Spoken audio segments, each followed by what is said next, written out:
kami bukan cuma jaminan tapi kepastian. Hanya Yesus Kristus anak domba Allah yang mati di atas kayu salib menembus kehidupan kami. Gak ada yang lebih berarti dalam kehidupan kami selain menjadi umat tebusan-Mu Tuhan. Kami yang gak layak Tuhan layakkan. Kami yang kotor Tuhan basuh dengan darah anak domba. Kami yang harusnya gak menerima kehidupan kekal, kematian kekal. Tapi kematian-Mu bukan cuma membebaskan kami, tapi kematian-Mu memastikan kami menerima kehidupan yang kekal. Makasih waktu-waktu ke depan, hari-hari sisa yang Tuhan percayakan dalam kehidupan kami. Biar Tuhan dapati kami jadi anak-anak-Mu, jadi umat-Mu yang semakin mencari kerinduan-Mu, semakin menemukan apa yang Tuhan mau dalam kehidupan kami. Terima kasih Bapa, karena waktu kami mengenal hati Tuhan, kami percaya kami jadi tahu apa yang Tuhan mau. Untuk kami lakukan, kami kerjakan dalam kehidupan kami. Terima kasih kami percaya pagi siang hari ini. Kami kumpul di tempat ini, kami dengarkan firman-Mu. Dan kami percaya firman yang datang bukan firman kebetulan. Firman yang datang adalah firman yang memang datang untuk membuat kami mendengarnya, untuk membuat kami merenungkannya, dan untuk membuat kami melakukannya dalam kehidupan kami. Tanah hati kami siapkan menjadi tanah hati yang subur. Dengan kerendahan hati kami dengar pesan-Mu, kami dengar isi hati-Mu. Terima kasih Tuhan, berbicara buat setiap kami, nyatakan kehendak-Mu dalam hidup kami. Kami siap dan sambut firman-Mu.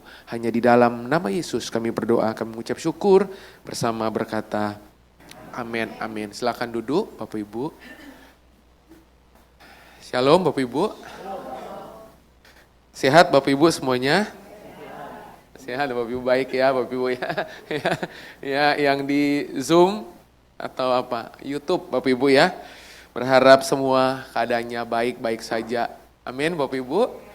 Bapak Ibu, pagi hari ini saya ingin sharing kepada Bapak Ibu dan bisa tampilkan, saya akan segera masuk. Pagi atau siang hari ini saya ingin sharing kepada Bapak Ibu. Saya beri judul khotbah saya pagi hari ini. Bapak Ibu udah siap dengar firman? Udah ya. Udah ya. Ya. Nggak ada prolog Bapak Ibu, langsung aja Bapak Ibu ya, langsung ya. Biasanya tanya kabar panjang ya. Ada amin amin gitu ya Bapak Ibu ya. Ini langsung aja Bapak Ibu ya.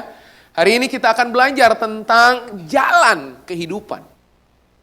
Nah Bapak Ibu, hari ini kita mesti tahu bahwa setiap kali Alkitab meletakkan atau menuliskan kata jalan di Alkitab, itu bukan jalan raya. Bukan.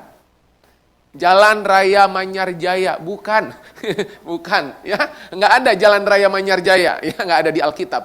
Adanya di Surabaya Bapak Ibu ya, adanya di Google Map Bapak Ibu. Jadi setiap kali kalau kita membaca Alkitab dan waktu kita membaca Alkitab, Bapak Ibu, kita menemukan kata jalan. Oke, itu bukan jalan raya. Itu bukan lagi bicara lokasi. Itu bukan lagi bicara area di mana kita lagi jalanin, bukan Bapak Ibu. Nah, setiap kali Alkitab menuliskan kata jalan di Alkitab, kata jalan selalu melambangkan cara kita berpikir. Oke? Alkitab seringkali menuliskan kata jalan, jalan itu melambangkan nilai apa yang kita percayai. Itu jalan. Setiap kali Alkitab menulis kata jalan, jalan melambangkan bukan cuma cara berpikir kita, bukan cuma sekedar apa yang kita percayai atau nilai hidup kita, tapi kata jalan juga bicara keputusan. Akibat Bapak Ibu memutuskan sesuatu, Bapak Ibu akan menjalani apa yang Anda putuskan. Setuju Bapak Ibu? Ambil contoh Bapak Ibu, contoh yang real. Akibat saya memutuskan menikah dengan istri saya, nggak ada jalan mundur. No turning back. Memutuskannya sekali, menjalaninya sampai maut memisahkan. Setuju Bapak Ibu? Enggak ada opsi yang lain. Makanya Bapak Ibu ada begitu banyak orang sembarangan ambil keputusan, tapi berharap hidupnya baik-baik saja. Enggak ada ayatnya di Alkitab. Bapak Ibu berkata gini, saya mau langgar firman Tuhan, tapi saya percaya Tuhan tolong saya. Nggak ada ayatnya Bapak Ibu. Makanya kata jalan di Alkitab selalu atau melambangkan tentang cara berpikir saya, melambangkan keputusan yang saya ambil, melambangkan apa? Nilai yang saya percaya. Nah persoalannya Bapak Ibu, pernah nggak Bapak Ibu tersesat? Sambil tetap percaya jalan yang Anda lewati benar. Ada yang kayak gitu? Bapak Ibu ketawa. Pengalaman biasanya gitu-gitu. Bapak Ibu pernah ngotot, suami ngotot. Yakin banget jalannya benar padahal salah. Yakin banget jalannya benar tapi ternyata tersesat. Bapak Ibu akan relatif mudah kalau saya lagi berjalan di sebuah area, misalnya pakai contoh jalan raya, lalu kemudian saya tahu saya tersesat, gampang. Tinggal berhenti, turun dari mobil, tanya orang, putar arah, selesai persoalannya. Nah masalahnya banyak orang Kristen gak kayak gitu. Banyak orang Kristen problemnya tahu gak di mana? Yakin banget jalan yang dia tempuh benar padahal tersesat. Pernah konseling orang kayak gitu Bapak Ibu? Bapak Ibu ketawa. Jangan-jangan Bapak Ibu pelakunya. Udah ngotot, salah. Terus ngototnya rasanya bener. Nah, langsung lihat aja Bapak Ibu ya. Ya nggak usah lama-lama Bapak Ibu ya. Supaya kita tahu firman ini buat kita Bapak Ibu ya. Bukan buat orang di samping kita ya. Nah, kita lihat Bapak Ibu ya. Oke. Nah, Bapak Ibu lihat. Iblis jarang menggoda manusia dengan sesuatu yang langsung terlihat jahat. Karena begitu langsung terlihat jahat, tengking pasti. Dalam nama Yesus, pergi. Dia pergi, kita makin dekat Bapak Ibu ya. Iblis jarang menggoda manusia dengan sesuatu yang langsung terlihat jahat. Bahkan Bapak Ibu tahu nggak, iblis nggak langsung menawarkan hal yang jahat. Karena dia tahu sejak awal, kalau dia sodorkan tindakan-tindakan atau menu-menu yang jahat, Bapak Ibu kita pasti langsung menjauh. Yang dia tawarkan kompromi. Halo? Nggak apa-apa pastor. Kan sekali-sekali. Oke? Kompromi. Nggak apa-apa, bohong sama suami, sekali-sekali Tuhan ampuni. Tuh, langsung lihat-lihatan. Ih, pendetanya kok tahu? ya. Iblis jarang menggoda manusia dengan sesuatu yang langsung terlihat jahat. Iblis lebih sering menawarkan sesuatu yang tampak masuk akal. Tampak baik, tampak menguntungkan, bahkan tampak. Jangan lupa kata itu. Rohani, tetapi perlahan-lahan menjauhkan seseorang dari Tuhan. Saya pernah konseling seorang suami Bapak Ibu. Kalau konseling Bapak Ibu sama saya heroik banget. Pastor tahu nggak? Saya ini kerja demi keluarga. Saya nggak percaya. Karena kalau Anda kerja buat keluarga, kenapa Anda bawa pulang pekerjaan kantor tiap hari? Tampak rohani enggak? Bapak Ibu kok diam? Saya kasih tahu yang nggak apa-apa. Saya memang suka tegas. Ya, karena kalau nggak dikasih tahu, langsung dikasih tahu aja nggak mau tahu kok. Apalagi nggak dikasih tahu, Bapak Ibu. Halo? Pak, ini demi keluarga. Demi keluarga kok nggak pernah hadir nemani anak. Pak, ini pelayanan kok sampai lupa waktu terhadap keluarga. Nampak rohani loh, tapi itu jalan yang salah Bapak Ibu. Halo? Jangan Anda tawarkan hal-hal yang rohani untuk membebaskan nurani Anda. Makanya lihat Bapak Ibu, perlahan-lahan seseorang dijauhkan dari Tuhan. Padahal tanpa rohani. Paham sampai sini Bapak Ibu? Saya lanjut Bapak Ibu. Pak, ada ayatnya enggak? Itu jemaat kan biasanya gitu. Itu ada beberapa tatapan-tatapan yang langsung minta ayat sejak awal. Karena kalau nggak ada ayatnya, dia nggak percaya. Itu kan cuman cerita. Saya kasih tahu ayatnya ya, Bapak Ibu ya. Bapak Ibu siap baca ayat ini? Yang benar Bapak Ibu ya. Oke. Menarik Bapak Ibu, di kitab Amsal ada dua. Ini saya jarang ketemu di Alkitab. Ada satu kitab yang nulis 2 kali ayatnya persis. Amsal 14 ayat 12 sama Amsal 16 ayat 25. Isinya mirip 99,00%.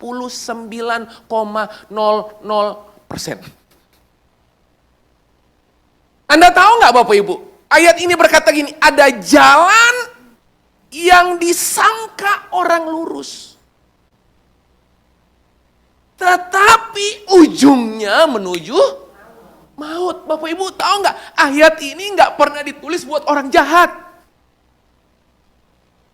Ayat ini ditulis buat kita yang lagi lihat ayat ini, orang-orang baik semua. Jadi waktu Bapak Ibu baca ayat ini, jangan nyangka, jangan mengira ayat ini diperuntukkan, dikhususkan buat orang-orang jahat yang nggak lahir baru. Anda salah, ini orang lahir baru, rajin ibadah, rajin kebaktian. Nah yang menarik Bapak Ibu tahu nggak? Nggak ditulis ada jalan yang salah. Nggak. Karena kalau itu salah, masuk nggak? Ayat ini nggak tulis ada jalan yang salah. Enggak. Ayat ini menulis justru ada jalan yang disangka orang. Kita ngalamin nggak Bapak Ibu? Saya kasih contoh ya Bapak Ibu ya. Contohnya apa Bapak Ibu? Contohnya apa? Saya bacakan di sini Bapak Ibu. Beberapa dari kita, Bapak Ibu, ambil contoh dalam hal rohani. Saya banyak kasih contoh, Bapak Ibu. Seseorang bisa sedang kehilangan keintiman dengan Tuhan sambil merasa dirinya sedang sibuk melayani Tuhan. Halo? Bapak Ibu menukar keintiman dengan aktivitas pelayanan, bukan? Bapak Ibu berpikir gini, kalau udah melayani berarti udah intim. Gak ada ayatnya. Justru karena Anda intim, makanya Anda melayani. Jangan dibalik. Kita menukar keintiman dengan Tuhan karena sibuk khotbah. Kayak saya, nggak pernah saat teduh, nggak pernah baca Alkitab. Cukup datang di hari apa ini? Kamis. Jam 10. Hari Senin di PDA. Hari Selasa di PDB. Hari Rabu di PDC. Hari Kamis di Oikos. Jumat kembali ke gereja lokal, Sabtu, Minggu, setiap hari rohani. Dan kita bilang, itu udah intim. Tuh kan? Saya kasih contoh itu, ibu-ibu langsung tatap saya. Nggak apa-apa Bapak Ibu. Kita menukar keintiman kita dengan Tuhan dengan kesibukan melayani. Loh, itu ayat ini. Itu menuju maut. Halo? Yang bikin Anda bertahan dalam pelayanan bukan aktivitasmu. Bukan activity-mu, tapi intimasimu.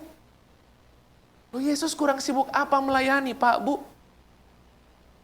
Tapi dia punya waktu dengan Bapaknya. Apalagi contoh yang lain, Bapak Ibu. Saya memang bicara keras, Pastor. Saya memang bicaranya kayak gini, tetapi saya kan jujur. Saya nggak munafik, bukan? Tuh, ayat ini persis. Kenapa Bapak Ibu? Masalahnya kejujuran dipakai untuk membenarkan kekasaran. Pernah ketemu kayak gitu Bapak Ibu? Kan saya jujur. Loh, jujur nggak harus kasar Bapak Ibu. Kita pakai alasan jujur untuk menutupi kasar. Ini persis ayatnya. Ada jalan yang disangka orang.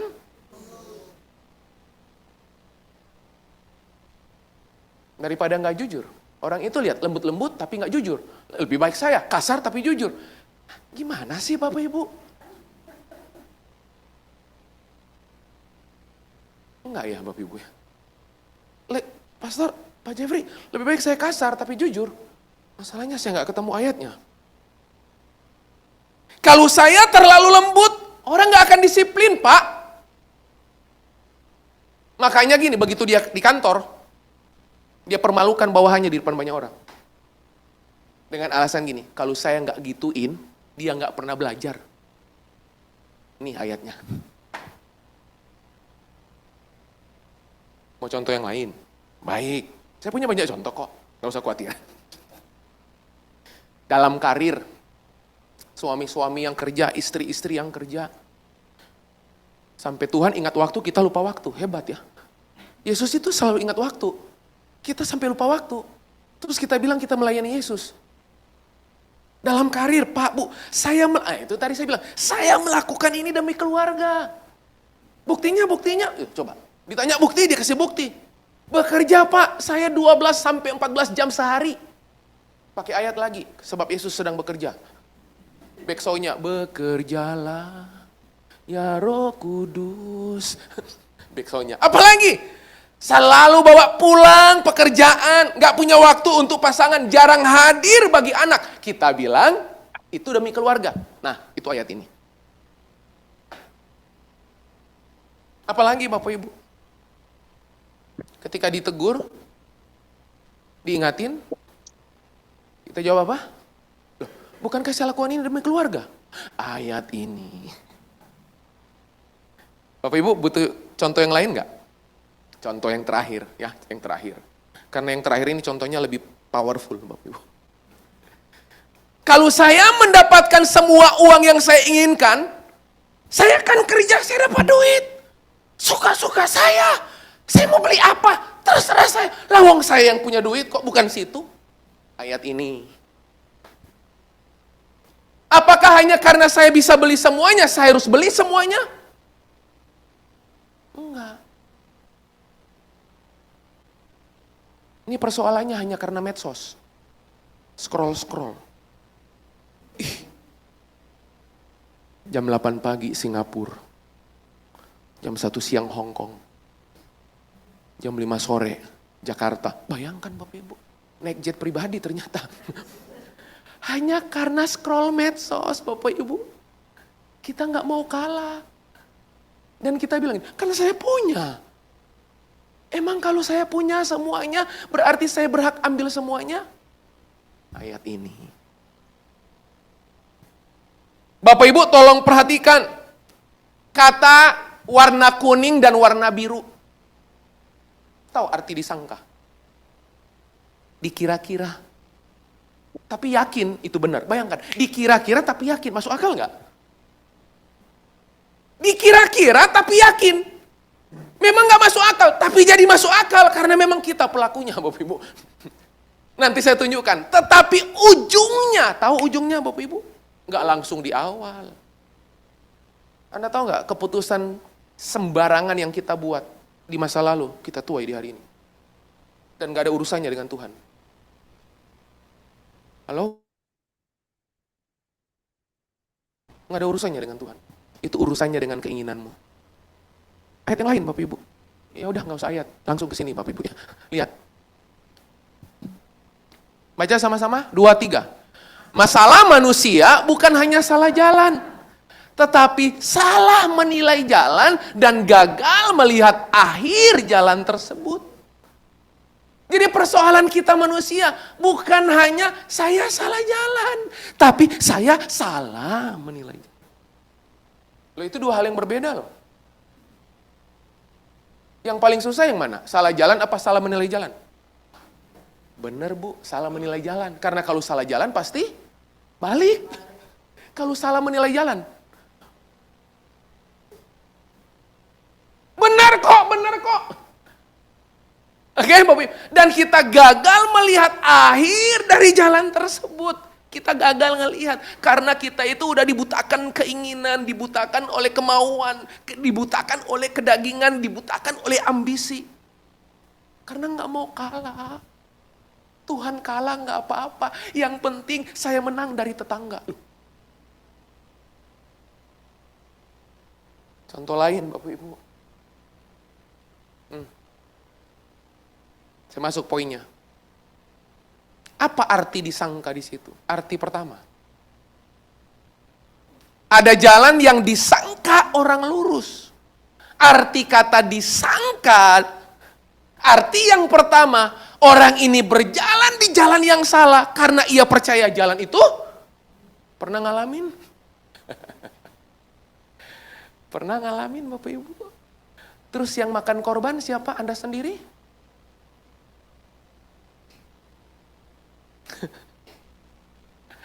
Bapak Ibu, karena ego saya waktu istri saya bilang, "Pak, bukan ini jalannya. Ini jalannya.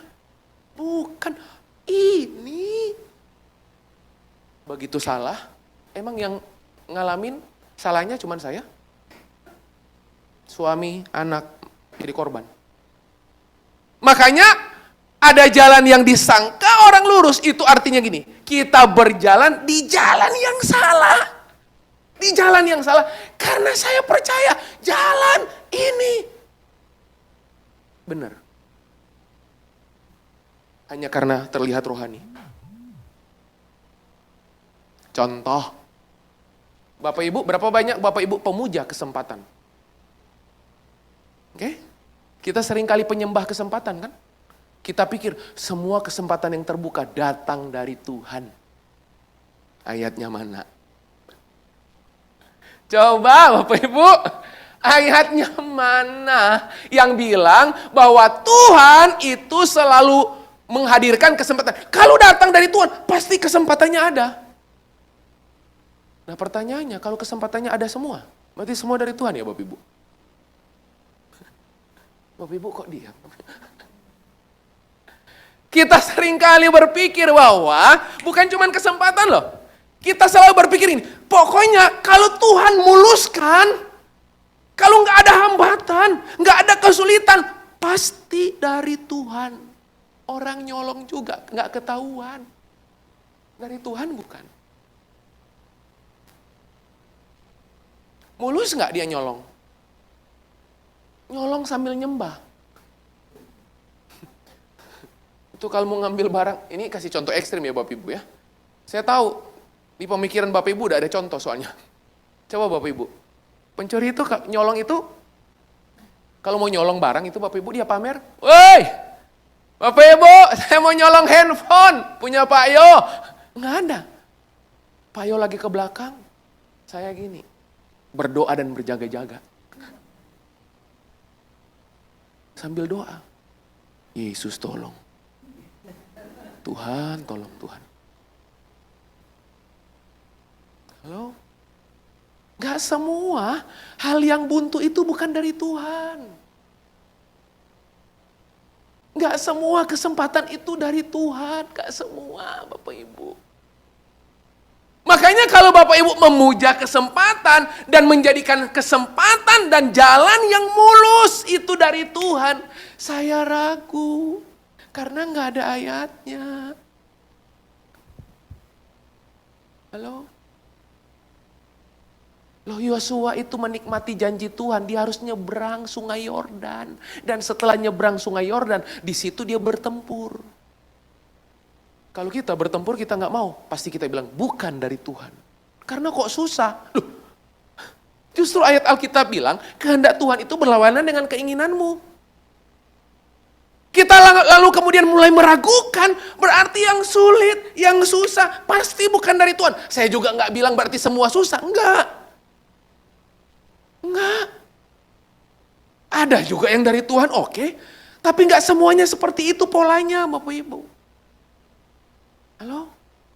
Bapak Ibu masih ingat waktu Yesus bertemu dengan seseorang dan kemudian murid-muridnya bertanya, "Guru, orang ini lahir cacat, siapa yang salah?" Ingat ayat itu? Salah orang tuanya atau salah siapa? Yesus nggak pilih dua-duanya. Yesus bilang apa? Ini terjadi supaya kemuliaan Bapa dinyatakan. Loh, berarti ada kemuliaan Tuhan nggak di balik hal-hal yang buruk? Terus kenapa kita definisikan cuman hal-hal yang baik Tuhan ada? Berarti kalau ada yang satu waktu nanti yang sharing Bapak Ibu tolong doakan saya lagi mengalami ini. Jangan langsung berpikir, ini pasti kutuk keturunan. Loh, dikit-dikit kutuk, kutak, Bapak Ibu. Aneh kita Pak, Bu. Yesus udah mati di kayu salib Bapak Ibu. 2000 tahun yang lalu dia tebus hidup kita. Halo? Dikit-dikit ini Pak, Bu. Apalagi yang kedua? Apa arti jalan yang disangka lurus yang kedua Bapak Ibu? Artinya orang bisa salah tanpa merasa sedang. Pernah? Gak usah tanya orang lain Bapak Ibu. Karena saya yakin kita pernah semua. Udah salah, tapi kita gak merasa sedang salah. Contoh, kejar uang tanpa batas kita sebut tanggung jawab. Ini saya tanggung jawab. Kalau tanggung jawab kenapa korbanin keluarga? Kalau tanggung jawab kenapa anak narkoba? Halo? Paham Bapak Ibu? Loh, kelihatannya bagus nggak Bapak Ibu? Bagus nggak? Bapak Ibu percaya nggak berkat dari Tuhan nggak mengorbankan yang lain? Kok Bapak Ibu diam? Apalagi kita alasannya gini, kita nunggu Tuhan. Rohani enggak? Padahal kita itu sedang menghindari ketaatan. Halo? Tuhan suruh kita ampuni orang, kita bilang ini, Tuhan belum bicara. Loh, ini gimana sih Bapak Ibu? Nggak usah tanya Tuhan kalau itu. Pak, saya mau tunggu Tuhan bicara. Apakah benar Tuhan suruh saya ampuni orang itu? Loh, yang gitu-gitu nggak usah tanya Tuhan, tanya saya. Saya jawab sekarang. Kita seringkali pakai alasan menunggu Tuhan, padahal kita lagi menghindari ketaatan, kita lagi menghindari firman Tuhan. Makanya saya tulis, orang bisa salah tanpa merasa sedang. Karena pakai alasan,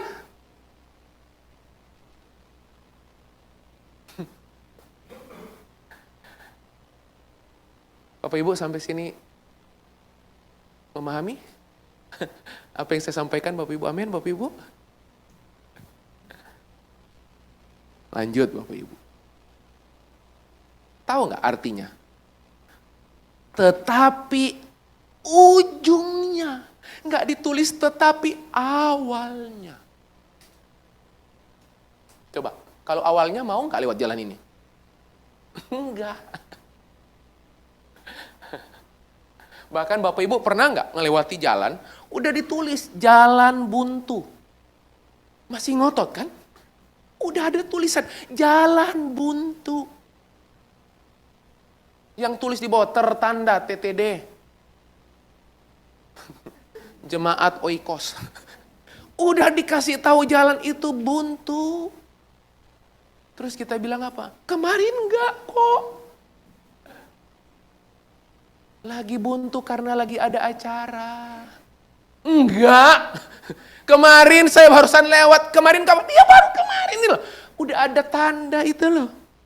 Jalan buntu lagi ada acara. Tetap nerobos. Dan lucunya begitu buntu beneran ngomel.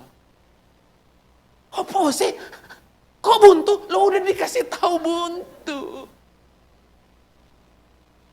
Contoh yang lain Bapak Ibu. Dinding lagi dicat Bapak Ibu. Tulisannya apa? Jangan dipegang, cat masih basah. Kita ngapain Bapak Ibu?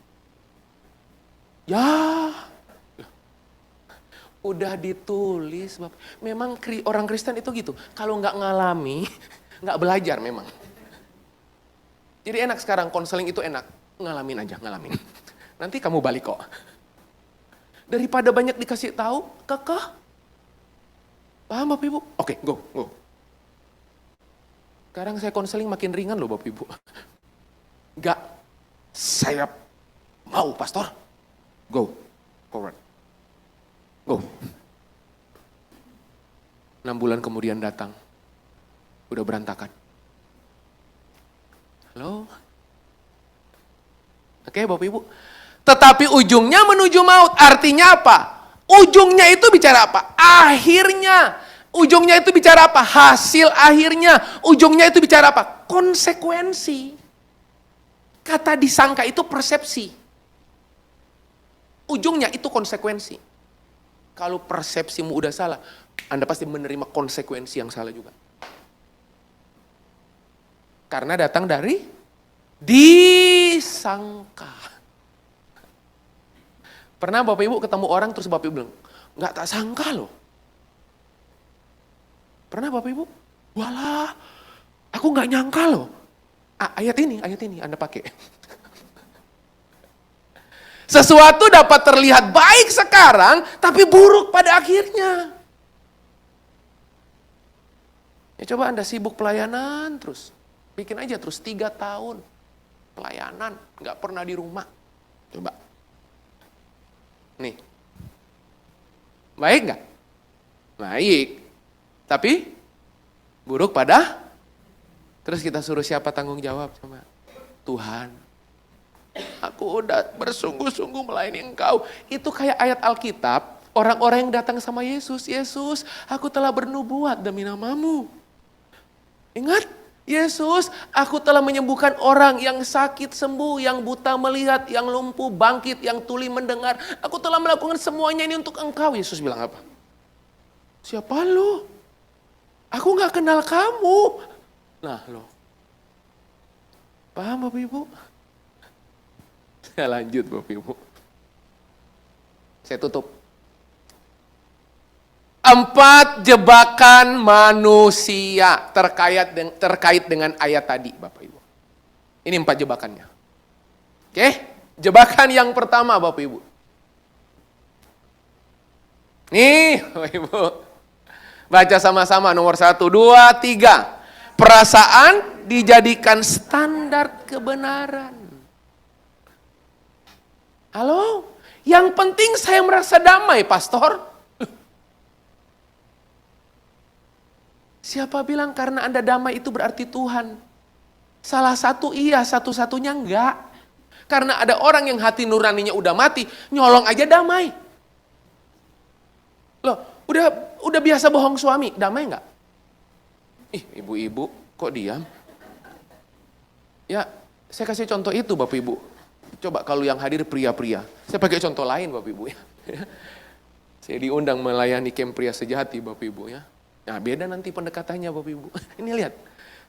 Padahal damai bukan selalu berasal dari Tuhan. Perasaan saya damai kok.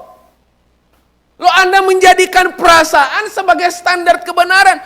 Perasaan bukan standar kebenaran. Perasaan itu memang iya benar ada. Tapi perasaan itu gak selalu bisa dipercaya.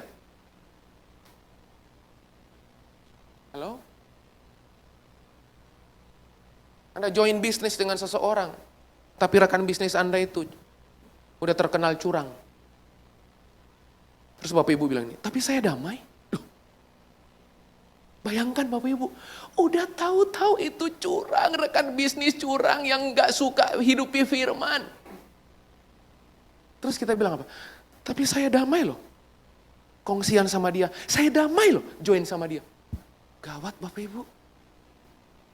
Hanya karena perasaan, padahal bisa enggak? Damai itu kadang damai muncul karena hati nurani udah mati. Halo? Bapak Ibu coba nanya deh. Kalau Anda ketemu karyawan Anda, Bapak Ibu, yang udah kebiasaan bohong. Coba tanya, kamu waktu bohong damai enggak? Awalnya enggak, tapi lama-lama tapi perasaan saya baik-baik aja. Nah itu. Perasaan dijadikan standar. Itu jebakan Anda dan saya. Padahal standar kebenaran apa? Firman. Makanya karena nggak renungkan firman, nggak rajin baca firman, Bapak Ibu, perasaan jadi panduan. Paham Bapak Ibu? Yang kedua Bapak Ibu, apa jebakan yang kedua? Suara mayoritas dijadikan standar. Suara orang banyak, suara mayoritas itu dijadikan standar. Semua orang juga gitu, Pak. Loh emang karena semua orang juga kayak gitu berarti memang benar kayak gitu Bapak Ibu? Loh kan enggak Bapak Ibu. Kebenaran tidak pernah ditentukan oleh jumlah orang. Nanti Pak Bu kalau kita RIP ketemu dengan Musa, coba tanya sama Musa. Dia utus 12 pengintai. Ingat? 10 dan 2 terbagi. 10 bilang, Musa balik ke Mesir. Itu tanah memang yang Tuhan janjikan, berlimpah susu dan madunya. Bagus banget tanahnya, limpah dengan susu dan madu. Tapi Musa tahu nggak, orang-orang yang tinggal di tempat itu berperawakan besar dan raksasa. Kita itu seperti belalang kupu-kupu, siang makan nasi, malam minum susu. Kita balik ke Mesir. Sementara 2 bilang apa? Musa, benar berlimpah susu dan madunya. Penduduknya makan orang, berperawakan besar dan raksasa. Tapi Tuhan kan udah janji bahwa tanah itu milik kita.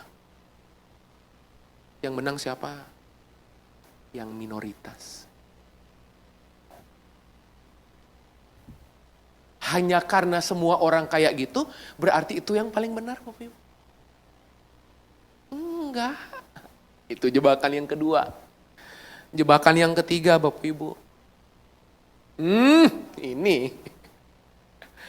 Keberhasilan dijadikan. Pokoknya orang itu kalau kerja terus, susah kerjaannya, pasti bukan dari Tuhan. Kalau mulus, selalu ada fulus, tanpa ketulusan. Nggak tulus nggak apa-apa, yang penting mulus dan fulus. Pasti dari Tuhan, Pastor, pasti dari Tuhan. Siapa bilang Bapak Ibu?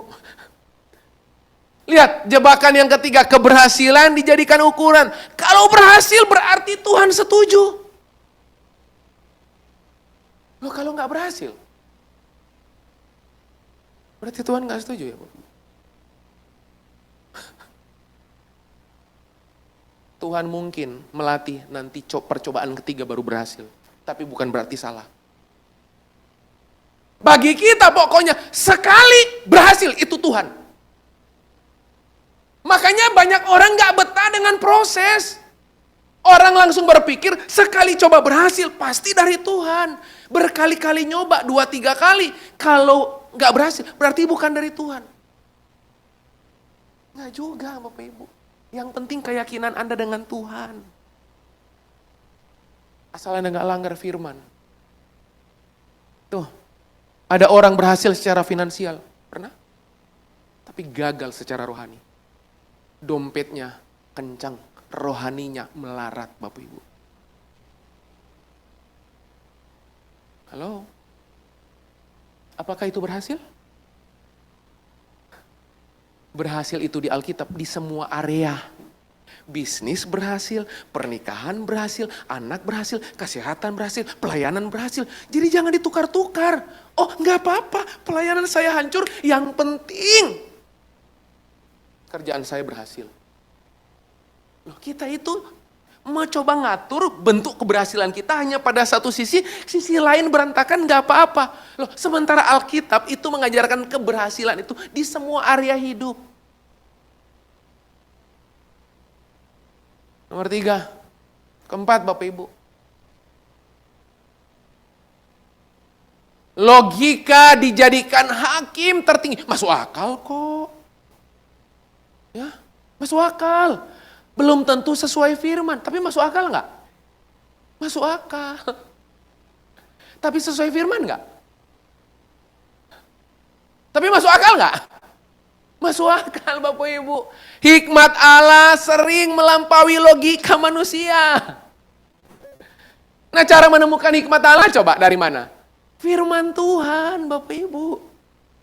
Karena logikamu seringkali menipu. Karena Anda udah punya keinginan.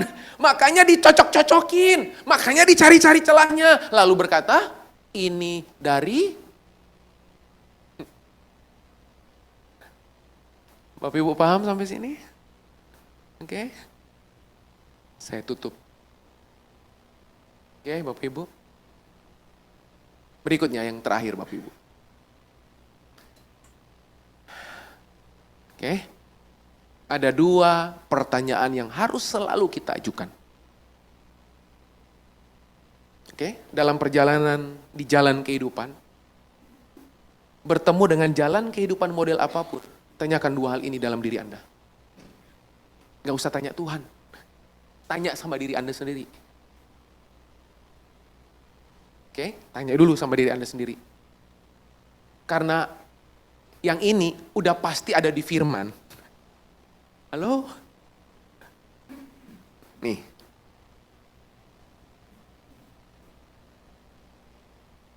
Apa yang sedang saya benarkan? Padahal itu salah. Apa yang sedang saya kompromikan? Padahal itu salah.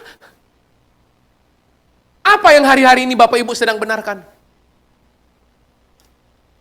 Anak Anda tiap kali ujian nyontek dan bawa pulang nilai yang terbaik. Bapak Ibu diam aja.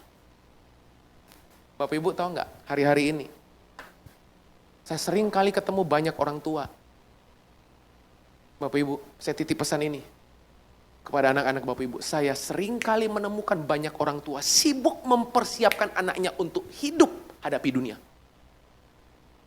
Dia sibuk mempersiapkan anaknya. Gimana cara supaya anaknya itu gak kecanduan gadget.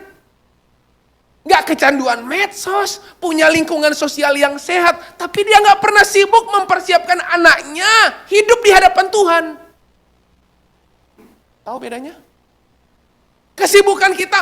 Nah, non, nih gak boleh gini, gak boleh gitu. Ingat bahayanya gadget. Loh, kita sibuk mempersiapkan anak kita supaya nggak kecanduan gadget, tapi kita nggak pernah sibuk mempersiapkan kerohanian dia. Halo? Paham maksud saya Bapak Ibu? Spiritual anak-anak kita berantakan nggak apa-apa, yang penting dia nggak kecanduan gadget. Loh, bukan itu Bapak Ibu. Lihat, apa yang sedang saya benarkan? Itu menguji apa? Kata disangka. Makanya kalau Anda gagal di sini, makanya disangkal. Tinggal tambah L. Apalagi Bapak Ibu yang terakhir. Kemana pilihan ini atau keputusan ini sedang membawa saya? Halo? Jangan lihat sekarangnya. Pak, Bu, paham? Karena ujungnya itu akhir, bukan di awal. Makanya jangan pernah lihat keputusan awal Anda. Buktinya baik-baik aja. Jangan Bapak Ibu lihat nanti 5 tahun dari sekarang, 2 tahun dari sekarang. Paham Bapak Ibu? Halo?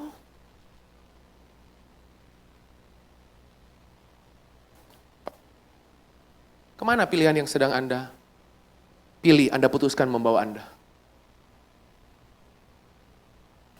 Berikutnya, baca. 2, 3. Bahaya terbesar adalah ketika kita salah, tetapi kita memiliki cukup alasan untuk merasa. Bapak Ibu pernah nggak mengalami ini? Udah tahu salah, tapi karena Anda pintar ngomong, sampai yang salah jadi benar. Halo? Udah tahu salah, tapi Anda selalu cukup punya alasan untuk merasa benar.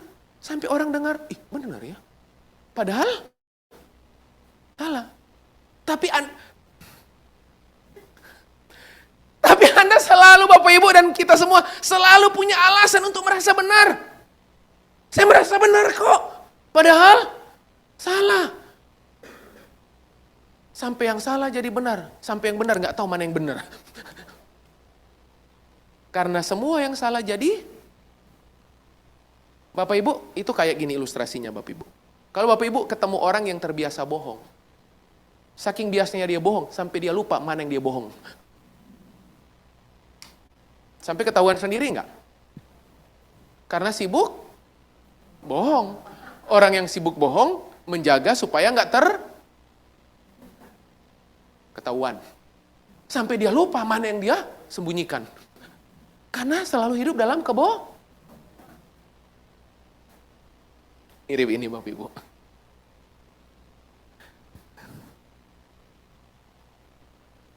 Dua, tiga.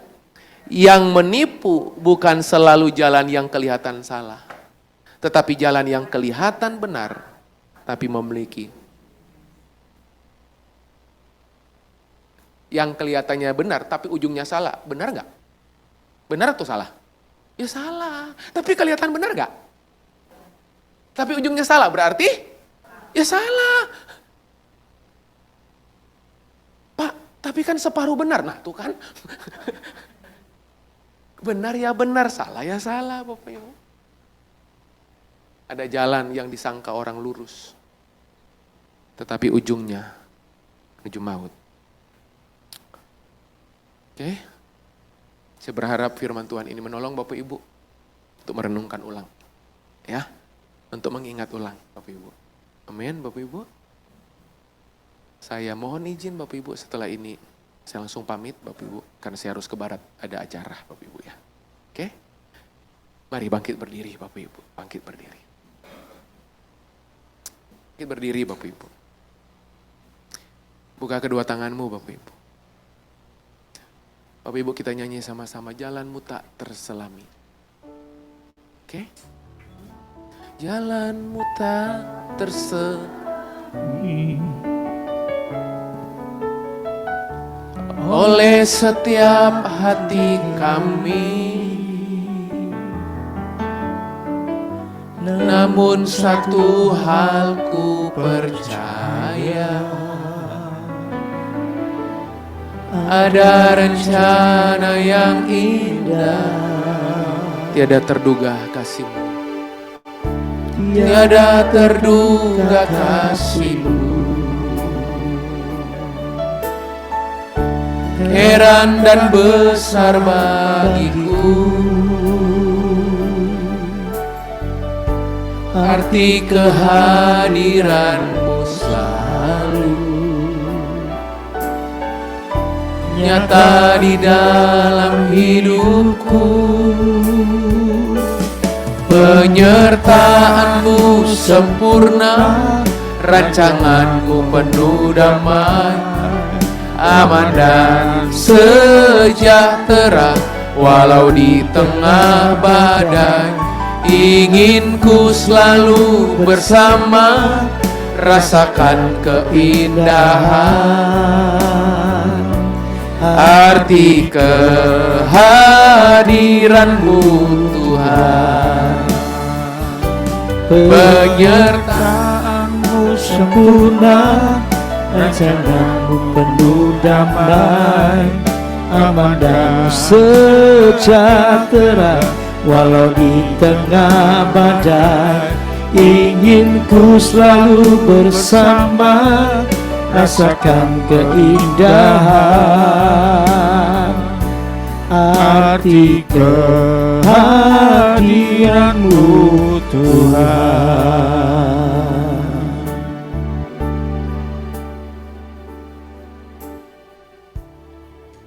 Mari ambil saat teduh sejenak di hadapan Tuhan. Biar melalui kebenaran firman Tuhan ini, kita memahami bahwa perasaan bukan standar kebenaran. Mayoritas bukan standar kebenaran. Keberhasilan bukan ukuran kebenaran itu berhasil. Logika juga jangan dijadikan sebagai penghakiman.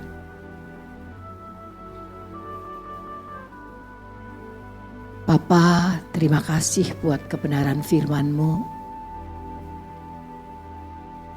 Biar Roh Kudus menerangkan, menjelaskan lebih dalam lagi. Karena kami tahu ada banyak hal yang kami tidak mengerti. Tapi biarlah kerinduan kami untuk belajar kebenaran firman-Mu makin hari. Makin menjadi prioritas dalam setiap kehidupan kami. Firman-Mu menjadi pelita dalam setiap perjalanan hidup kami. Sehingga setiap langkah kami benar-benar sesuai dengan kehendak-Mu. Dan kami tidak menyangka-nyangka lagi dengan pikiran perasaan kami. Kami sangka jalannya lurus, padahal ujungnya menuju pada maut. Biarlah Bapa siang hari ini Engkau meluaskan hati kami untuk kami boleh belajar lebih lagi. Sehingga perjalanan kami di bumi, bahkan ketaatan kami akan Engkau tidak akan pernah sia-sia. Selama kami boleh menjalani, mengikuti setiap kehendak-Mu, Engkau yang akan terus bawa kami. Dan kasih karunia-Mu senantiasa menerangkan kami satu persatu. Sehingga jalan kami semakin hari, semakin lurus di hadapan-Mu Tuhan. Terima kasih Bapa. Kami menyerahkan seluruh keberadaan kami, jemaat-Mu di tempat ini. Kami juga berdoa untuk Pak Jeffrey yang sudah membagikan firman Tuhan siang hari ini. Tuhan memberkati dalam pelayanannya dimanapun hamba-Mu berada. Biar kebenaran-Mu dinyatakan, kebenaran-Mu saja yang dibagikan kepada setiap jemaat. Dan melewati kebenaran-Mu. Nama-Mu dipermuliakan dan kami semakin hari semakin mengenal Engkau. Terima kasih Bapa. Di dalam nama Yesus kami berdoa, kami mengucap syukur, haleluya, amin. Silakan duduk saudara. Ada yang hari ini baru hadir? Bentar ya saya lihat ya, kayaknya gak ada ya.